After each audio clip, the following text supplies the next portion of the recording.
you someone who is feeling like just so burdened with your debt, but you don't know where to start and you don't know how to make the debt just disappear? Well, this video is for you. I'm Bernadette Joy.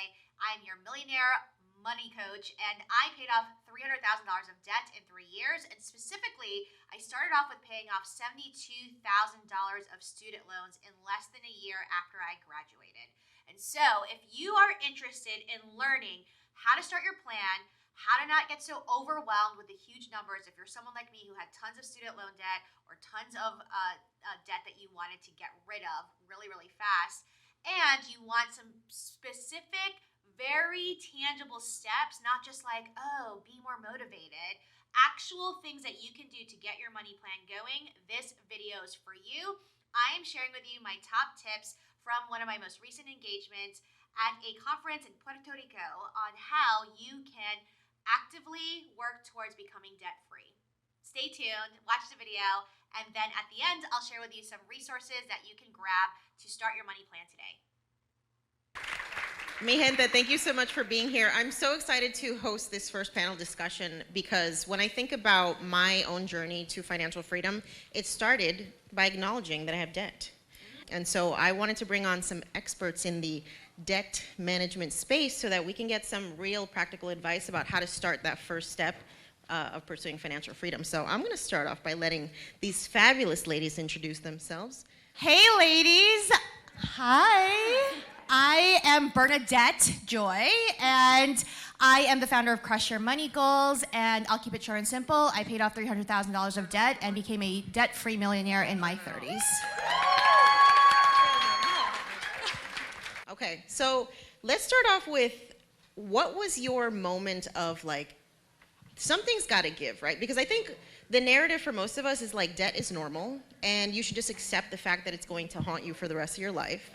And making the decision to pursue debt freedom is seen as like sometimes a waste of time because it's just been so normalized. So what was your moment of like, I can't keep doing this. I can't keep living into this narrative? Did anyone else in this room take out student loans because you were told that that was your ticket to a good life?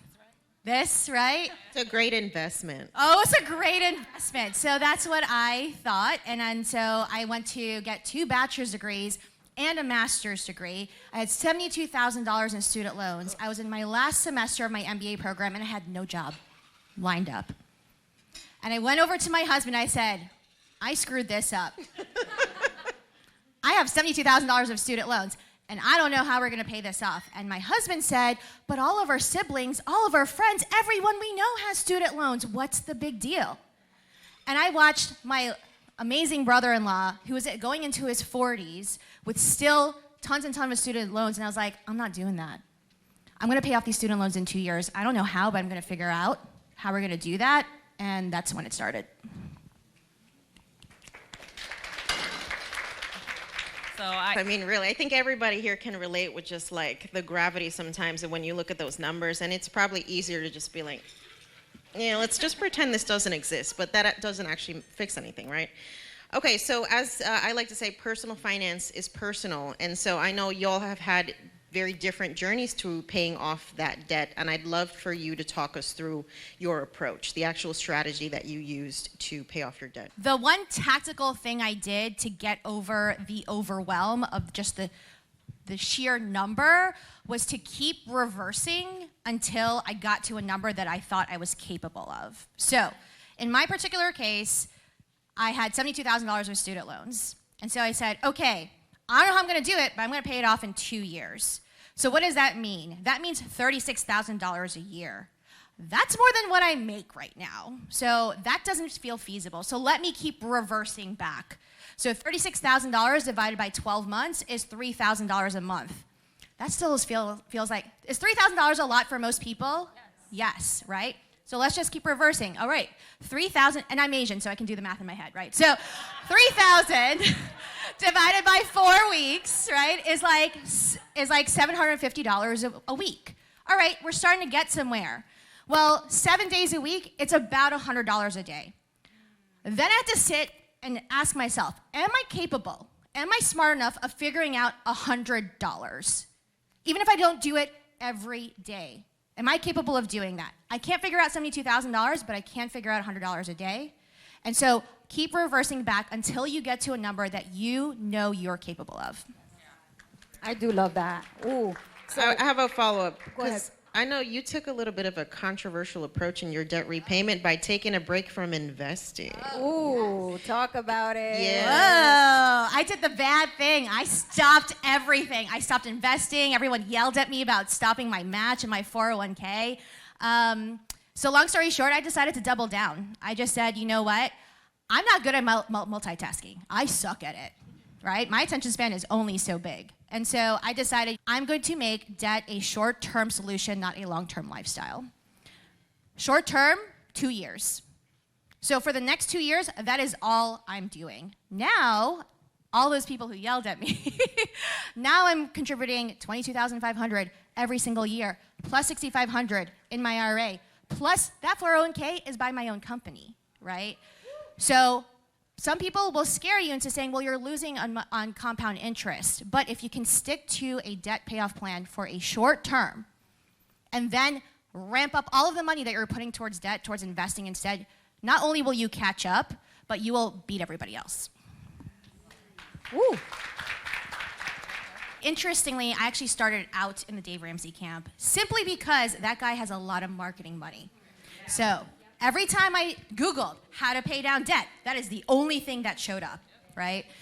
Showed up for a lot of people, right? So I started out in the Dave Ramsey camp, even to the point where I met Dave Ramsey, and my husband told him, I don't like you. And the point of the emergency fund is less so about the dollar amount. It's about the peace of mind that if something were to happen, you have 30 days to figure out your next move. I was an HR person in 2008 in New York City in financial services, and I firsthand laid off hundreds of people. I realized for us $1,000 wasn't enough, so I took the 5 expenses that I needed in order to feel comfortable for an emergency fund. That was my housing, so it was rent or mortgage. It was how much we spend on food, regardless if we eat out or not, right? It was our transportation, it was our utilities, and our health. And those are the same 5 expenses that I run through with all of my students to say, that is your 1-month emergency fund. And so the idea of having the emergency fund for me was like a severance plan. It was basically to say, you know what, instead of waiting for my employer to tell me they're gonna give me some money to find my next job, I'm gonna make my own severance plan. So the way I think about the emergency fund is less about the dollar amount. It's like, what's the number I need to at least like not go crazy for 30 days and then figure out my next move. So I want to open it up for questions so we can start getting some personalized financial tips on your biggest debt and budgeting issues. So Hi, my name is Elia. I think anybody can answer. I'm on my own debt payoff journey. I started with like 100,000 something in student loans, and I'm down by 40,000. My question is, like, any advice or tips on how to talk to your partner about this process? Because I think my process could be going a bit quicker because we have very different views on money. That's the number one question I get. People say to me, like, you and AJ is my husband, you guys are #goals because you guys seem you're on the same page all the time. We were not on the same page when we first started doing this.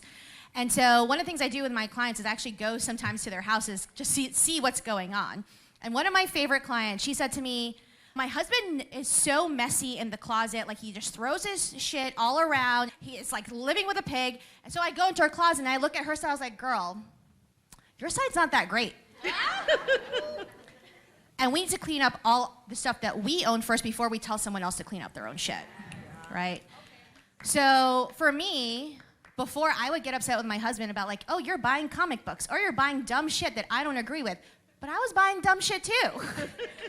So the easiest thing that helped me get my husband on board was I was playing no games anymore. He saw a material change in my behavior, and then he couldn't say anything anymore about the stuff he was doing. I agree, absolutely. They have to own their own shit as well. But we gotta own ours too. So clean up your stuff first, walk by example, and he has no choice but to follow. Thanks for watching this video. If you want more content like this, please subscribe to my channel here. And if you're interested in some of the tools and resources that I specifically use to pay off $300,000 of debt in 3 years, the budgeting apps they use, the tools that I use to calculate, the resources that you can get to learn more about how to pay down debt, check out my free guide. It's called the Cha-Ching Checklist, and it's at crushyourmoneygoals.com/free guide, and you can also find it in the description below. See you next time.